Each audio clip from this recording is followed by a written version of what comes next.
Hello everyone. Today we are going to learn the second chapter of history, First World War and Russian Revolution. First World War, we have to look at the First World War with Western European countries and their grade for colonialism and need for raw material and prepared market in Asia and Africa.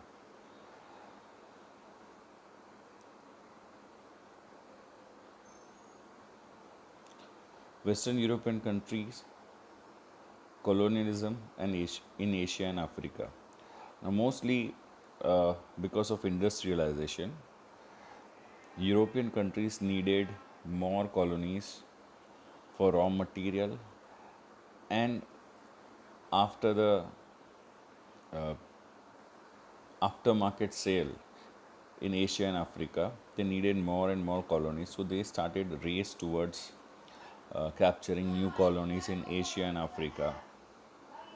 The Western European countries wanted to expand their rule in Asia and Africa.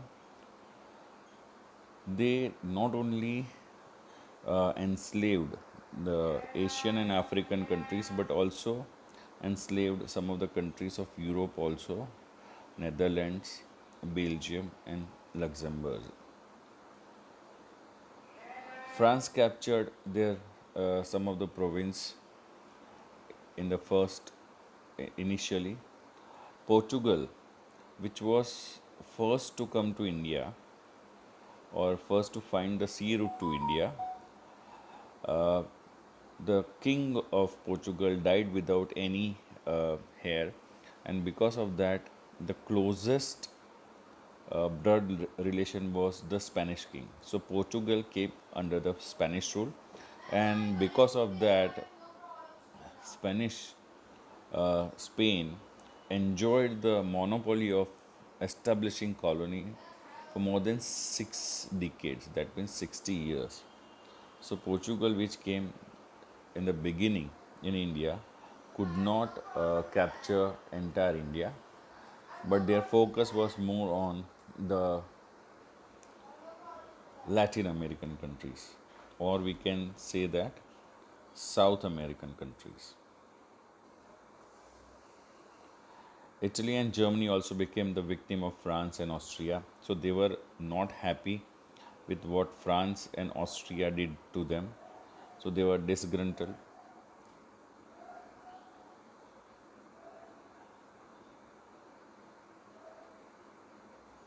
Colonialism in Asia. We know about Asia, the biggest colony and richest colony of England was India.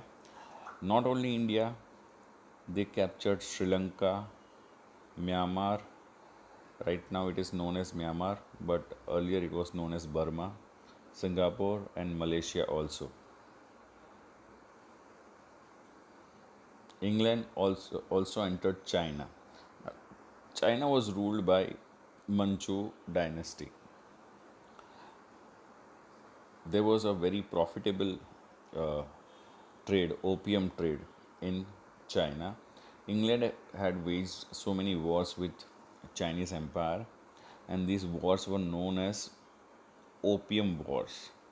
England emerged as victorious and so enjoyed the trade on five ports of China. Not only China, but also many other countries like Japan, Russia, Germany, France, Belgium, and America acquired trade and political rights. So this was colonialism in Asia. China later on, emerged around 1911 as independent nation and got rid of all these foreign nationalists. Now here, I want to show you one video describing the colonialism in Africa. A short video, but before that, I want you to read the colonialism in Africa in your textbook, and then we can watch this video to understand the beginning of colonialism in Africa and how it ended till 1960. So I don't want to keep it to the First World War only. We can see from the beginning till the end. In the middle of the 15th century, Central and Southern Africa is still unknown to Europe. However, for centuries, the Arabs operated trade routes crossing the vast Sahara Desert, transporting to the Mediterranean gold, ivory, and slaves. Europe is more interested in profitable trade routes from Asia, especially the import of silk and spices. But the expansion of the Ottoman Empire threatens these networks. Furthermore, the kingdoms of the Iberian Peninsula set their sights on discovering new sea routes to Asia to corner the lucrative markets. Portugal takes the lead by inventing the caravel, a lightweight, versatile vessel allowing it to accelerate exploration of the African coast. The country establishes maritime trading posts as an alternative to overland trade routes, especially to capture the highly profitable slave trade. In 1498, Vasco da Gama reaches India. Portugal rapidly grows in power in the Indian Ocean and dominates the spice trade. The country grows rich and faces no competition from the Spanish Empire as the two reach an agreement to define their zones of influence as per the Treaty of Tordesillas. Spain therefore focuses on the American continent. In 1580, the King of Spain takes control of Portugal to form the Iberian Union. The new maritime power, the Netherlands, takes advantage of the situation to seize Portuguese colonies. Portugal finally regains its independence and tries to regain control of businesses in Africa. But the country now faces competition from new European powers settling along the African coast. The situation then remains relatively stable for centuries, with each country managing its own trade routes. Slave trade becomes the most profitable business. European ships buy slaves in Africa, whom they exchange in America for gold and local products such as sugar and coffee. From the mid-18th century, anti-slavery movements gain momentum in Europe and gradually lead to a fall in human trafficking and slavery. In the US, a project to repatriate freed slaves to Africa gets underway. A colony is established, allowing the return of thousands of former slaves. Although there are conflicts with indigenous populations, Liberia becomes independent in 1847. A few years later, France and Egypt inaugurate the Suez Canal, opening a new, shorter sea route to Asia. In the African colonies, interest turns towards trying to gain arable land in order to grow agricultural products primarily for European markets. While exploring the land, colonists discover the continent is rich in resources, stirring the appetite of European powers in the midst of industrial development. Tensions flare because of competition between European nations. In 1884, a conference is held in Berlin to regulate colonization.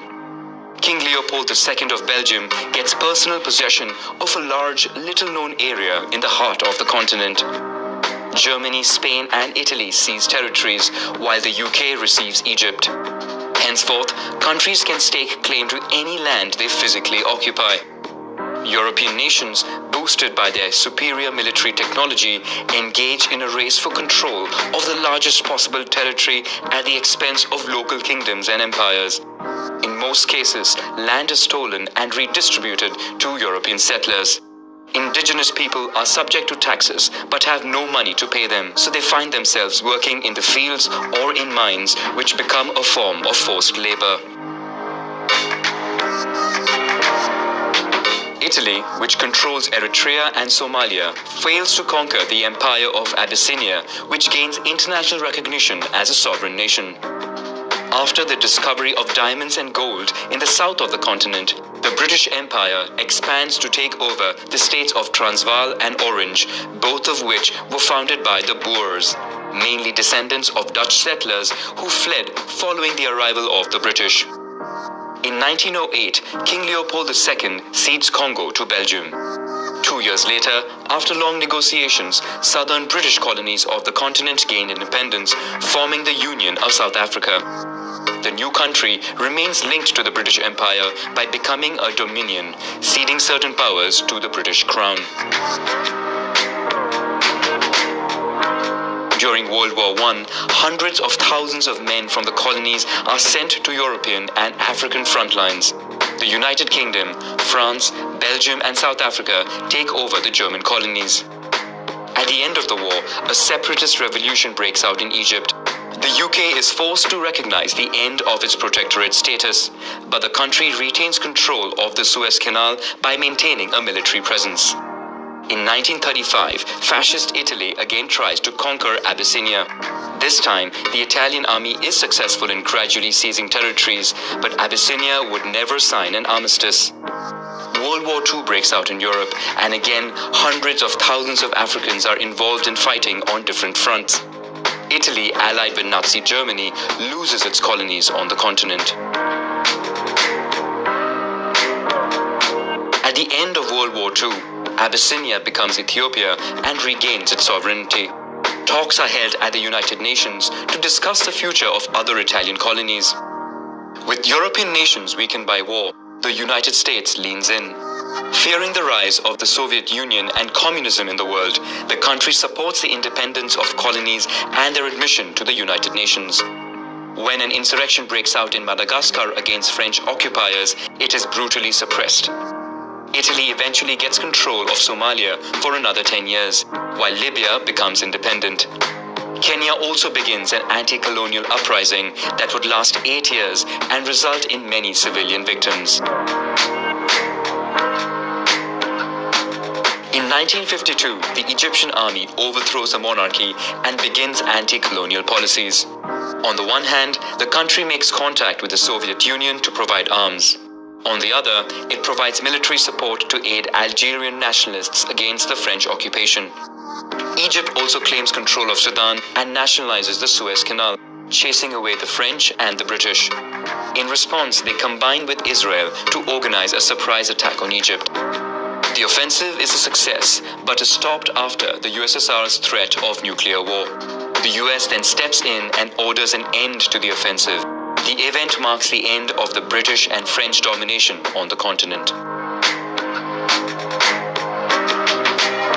Aware of losing their grip on power, France and the UK try to moderate their policy and maintain influence on the continent. Britain supports the independence of Sudan to prevent the country coming under Egyptian control. The same year, France, which is mired in war in Algeria, recognizes the independence of Morocco and Tunisia to avoid the spread of violence. The UK is ready to recognize the independence of its colonies, in some cases if the new governments join the Commonwealth, an intergovernmental organization headed by the British Crown.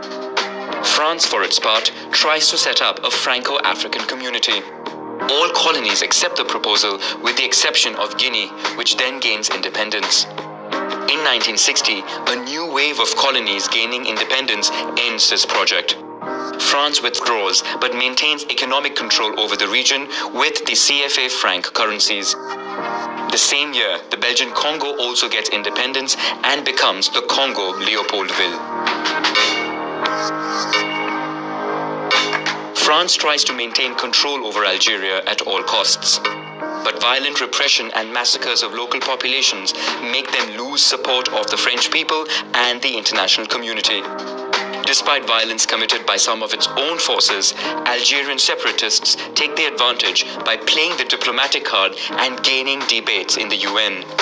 France, defensive at first, tries the empty chair policy, and in 1962 finds itself forced to recognize the independence of Algeria. South of the continent, while the British lose their last colonies, Portugal also finds itself in trouble. Despite large investments and significant migrations of Portuguese to Angola, war breaks out and spreads into other colonies, causing the country to invest heavily in military efforts. Finally, a revolution in Portugal overthrows the regime. The new government recognizes the independence of the colonies and organizes emergency repatriation of its settlers. To the north, Morocco pressures Spain to quit the Western Sahara. When the Spanish finally depart, it captures two-thirds of the liberated country.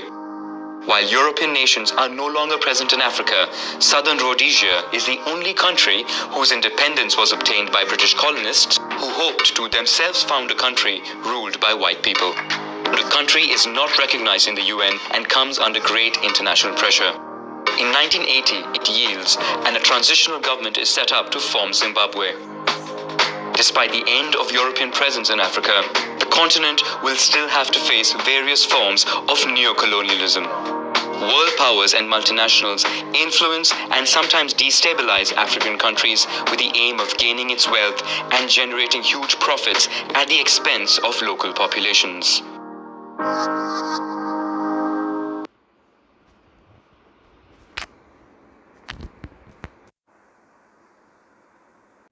So this was the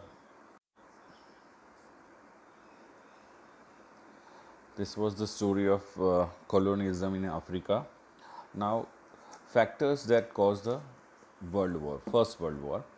There are so many factors. We'll see one by one. Economic factor, military factor, groupism, secret treaties, feeling of fierce nationalism, role of newspaper, and philosophy about the war. Let's see the first factor, economic factor. Economic factor was the main factor. As we have seen, they wanted to colonialize Asia and Africa. There was a competition between European nations to gain more and more out of these colonies. So England was the best example that colonialized India and Africa and got maximum and became rich. So other countries also were attracted to do that.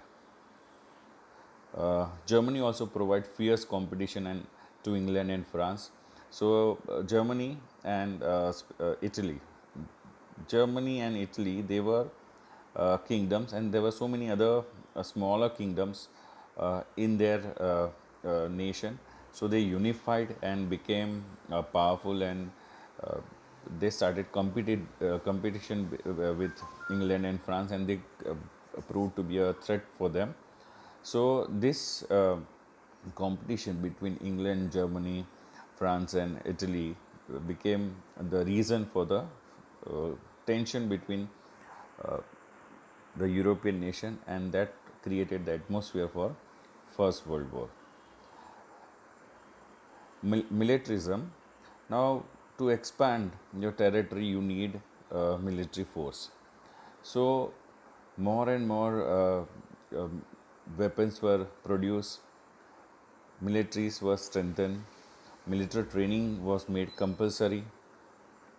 So, more like situation was created. Weapons of mass, destruction were created or invented. So this military competition between the European nation added to economic competition, and economic competition gave uh, impetus to military competition. So they both provided, created a serious atmosphere of war in Europe. Groupism and secret treaties.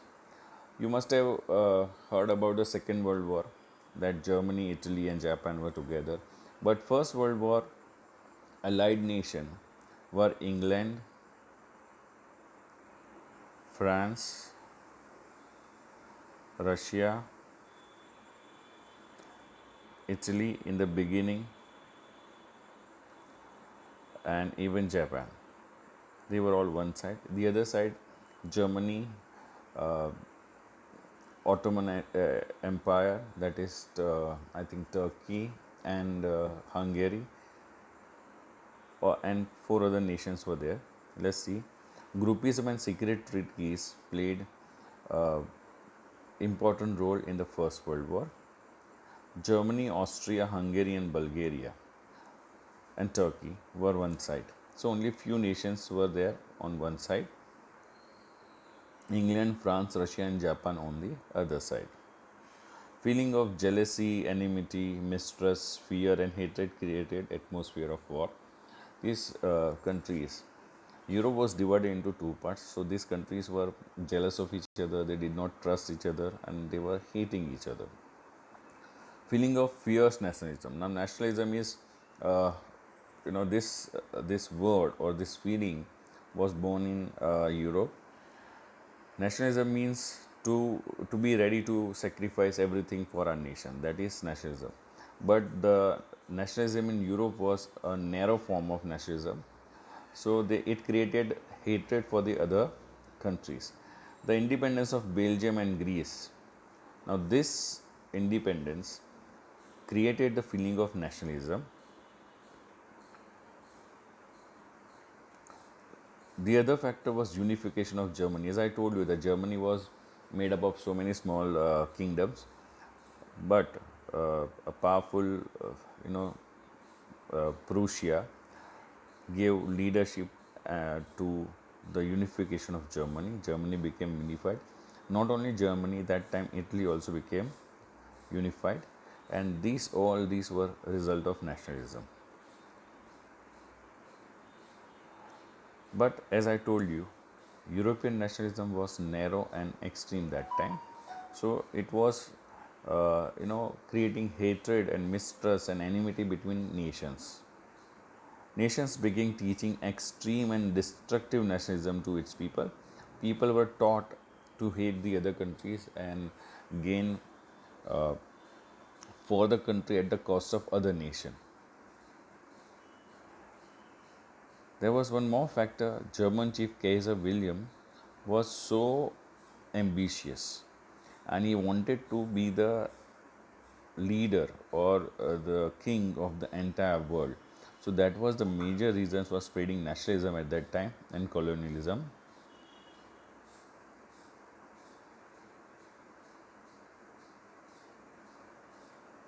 Role of newspaper. As you see these days, news channels, they spread hatred. If you see their debates, one of the Congress leader has died recently on the news debate.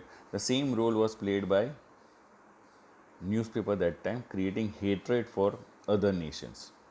So even if the leaders wanted peaceful solution, they could not do that because these news channels, or sorry, not channels, newspapers were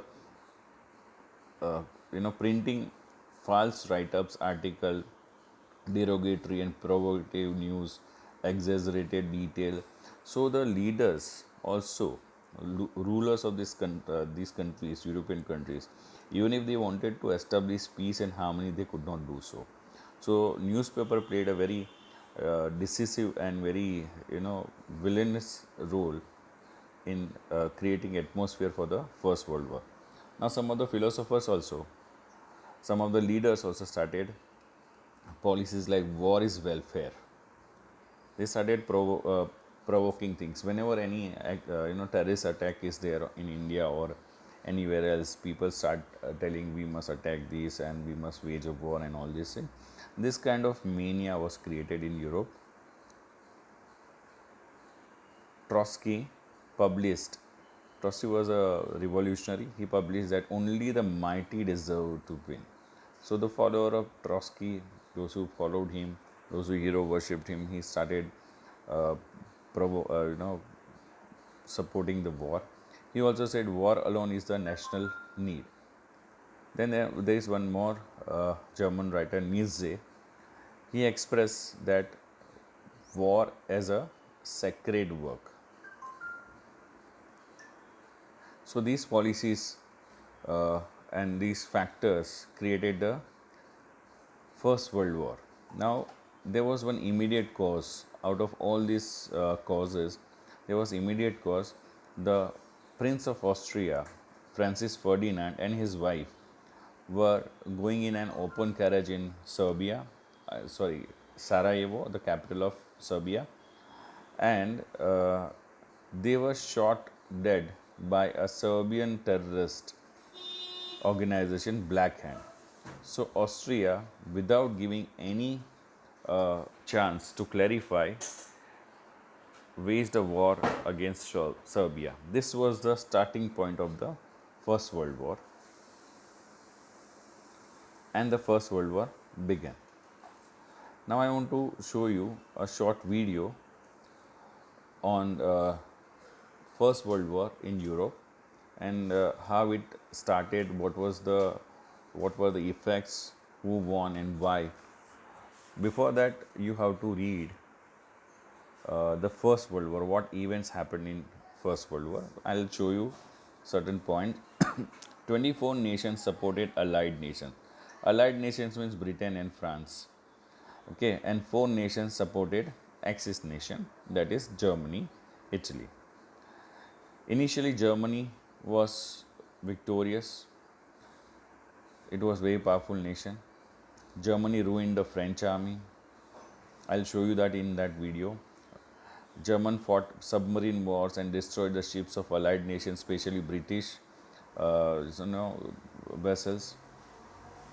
Russian Revolution started in 1917. Now, Russia was very well part of the First World War, but what happened?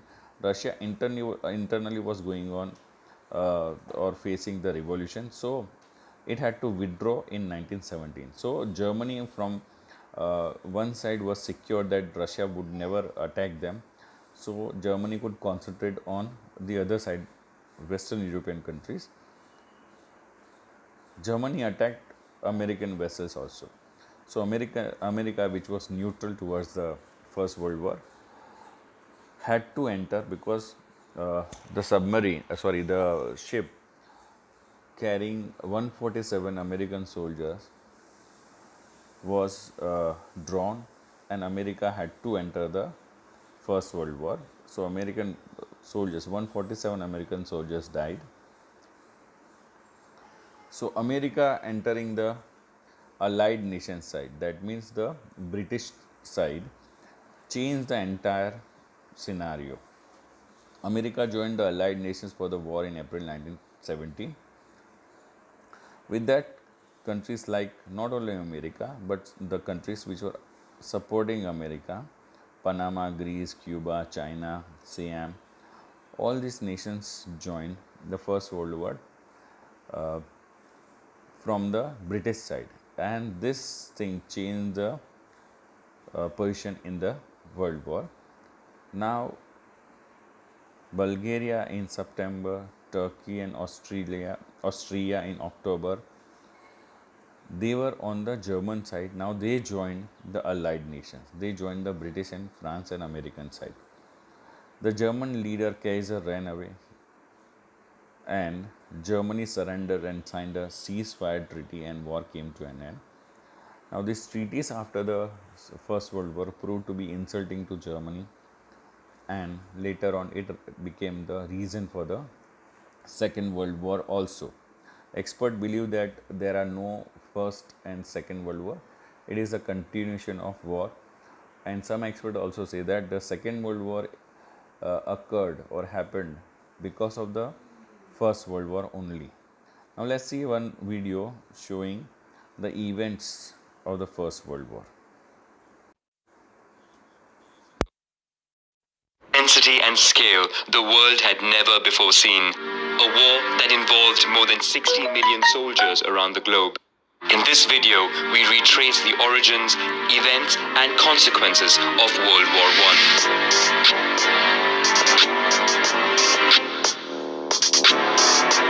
To understand the origins of World War I, we start in 1871 at the end of the Franco-German War between the French Empire and the Confederation of North Germany, allied with the German states of the South. After 6 months of fighting, France is defeated and the victors unite to form the German Empire. Alsace and Moselle are annexed to the new empire, frustrating the French side. In the following years, Germany would greatly advance its industry and economy. The country also builds alliances, first with the Austro-Hungarian Empire and then with Italy, which is frustrated by France colonizing Tunisia. The three form the Triplice or Triple Alliance. Growing in power and status, Germany begins colonizing African territories. For its part, France allies with the Russian Empire and signs a secret pact of non-aggression with Italy, thus avoiding a second front in case of war.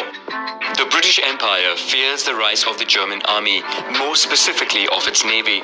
Britain comes out of isolation, moves closer to France and then to Russia. Together, they form the Triple Entente. In the Balkans, the Austro-Hungarian Empire annexed Bosnia and Herzegovina, much to the displeasure of neighboring Serbia, which dreamed of one day uniting the South Slav people. This project appeals to Russia, which diplomatically allies itself with Serbia. On June 29, 1914, a young Serbian nationalist from Bosnia murders the heir to the throne of Austria and his wife in Sarajevo. Austria-Hungary accuses Serbia of having organized the attack and, despite Russian threats, declares war the following month. In a few days, the conflict spreads between the countries of the Triple Entente and the Triple Alliance. Only Italy remains neutral for the moment. The German plan is to overcome the French army concentrated in the east by planning an attack from the north. To achieve this, Germany invades Luxembourg and Belgium in violation of their neutrality in the conflicts. The French, British and Belgian armies are forced to retreat. Fearing the capture of Paris, the French government moves to Bordeaux, but the German army turns away from the city to continue surrounding the French army. They are then attacked on the flanks by the army of Paris, which forces them to retreat further north, marking the failure of the Schlieffen Plan. The new German objective is to take over the strategic ports of Calais, Dunkirk and Boulogne to cut British supplies. The inferior Belgian army cannot resist the German advance. In the plain of Yser, the choice is then made to open lock gates to flood the polders. With the German army stopped in their tracks, the front line is edged out with the construction of 700 kilometers of trenches stretching from the North Sea to Switzerland. With the war front lines stabilized in the west, Germany sent its troops to the east to fight against a Russian offensive, which puts pressure on Austria-Hungary. After some hesitation, the Ottoman Empire decides to support Germany in the war. This creates several new fronts. One in the Caucasus, another in the Sinai against the British Protectorate in Egypt with the goal of controlling the Suez Canal, and finally a third front in the British Protectorate of Kuwait over the issue of oil resources. To weaken the Ottoman Empire, Britain supports an Arab rebellion by promising them independence in liberated lands. Finally, Italy declares war on Austria-Hungary with the hope of gaining new territory. In Asia, Japan went to war against Germany and seized its colonies in the Pacific and China. In Africa, German colonies are stormed by French, British and Belgian forces. Many people from colonized territories are enlisted in European armies. France mobilizes nearly 800,000 people, a large proportion of whom are sent to Europe. The British Empire, for its part, enlists 2.7 million men from its dominions and colonies. More than half come from British India. In the Balkans, Bulgaria goes back to war alongside the Central Empires. The country has a great territorial appetite and wants to expand in all directions. Serbia is attacked on two fronts and is quickly invaded. In the West, Germany continues with military innovations. It becomes the first to organize aerial bombardments carried out by Zeppelin airships. London and Paris are regularly attacked. The Air Force is initially used for tracking and reconnaissance, but planes are quickly fitted out with machine guns, resulting in the first aerial battles. In another first, Germany launches submarine wars in British territorial waters, sinking ships it encounters. Finally, in the trenches, both sides use toxic gases that cause many casualties. Despite some attempts to find breakthroughs, the front lines of war remain fixed, at great human cost. In the trenches, soldiers who survive the fighting are forced to live in harsh conditions. Mud, vermin, rats, and the smell of decaying corpses put their nerves to the test. In the spring, the French side begins mutinies that would be suppressed. Germany also tires of the stalemate. The country is now focused on war on the economic front and sends its submarines to the Atlantic to sink all kinds of ships, even commercial ones, heading to the United Kingdom. Exhausted by war, Russia suffers more than 1.7 million military casualties. Morale is at its lowest point on the front lines and among the public. Then takes place a short revolution that brings down the regime of the Tsars. At the same time, the United States of America finds itself becoming a victim of the commercial blockade in the Atlantic. They decide to go to war alongside the Allies. In Russia, a second revolution allows the Bolsheviks to come to power, who immediately sign a ceasefire with the Central Empires. With the Russian front under control, Germany concentrates its troops on the west. The country succeeds in a breakthrough in the trenches and approaches Paris, which it bombards. But the German army moves too fast to the south. The French army counterattacks and disintegrates German defenses. In panic, German soldiers retreat to the north. From this moment, the Allies lead on all fronts.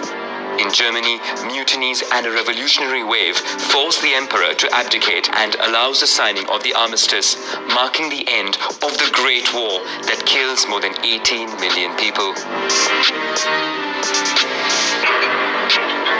On June 28, 1919, a peace treaty is signed at Versailles. German representatives are not invited, and the country is forced to accept all demands of the victors. Germany and its allies are held solely responsible for war damages and must pay heavy compensation. Austria-Hungary and the Ottoman empires are dismantled, making way for new countries or colonies. Germany, meanwhile, finds itself humiliated and indebted. Its army is disbanded and colonies shared among the allies. The country cedes roughly 15% of its territory to France, Belgium, Denmark and Poland, which is recreated. The only consolation is Germany remains largely intact due to no fighting on its territory, and its industry is still standing. The humiliation imposed upon Germany already leaves it with a desire for revenge.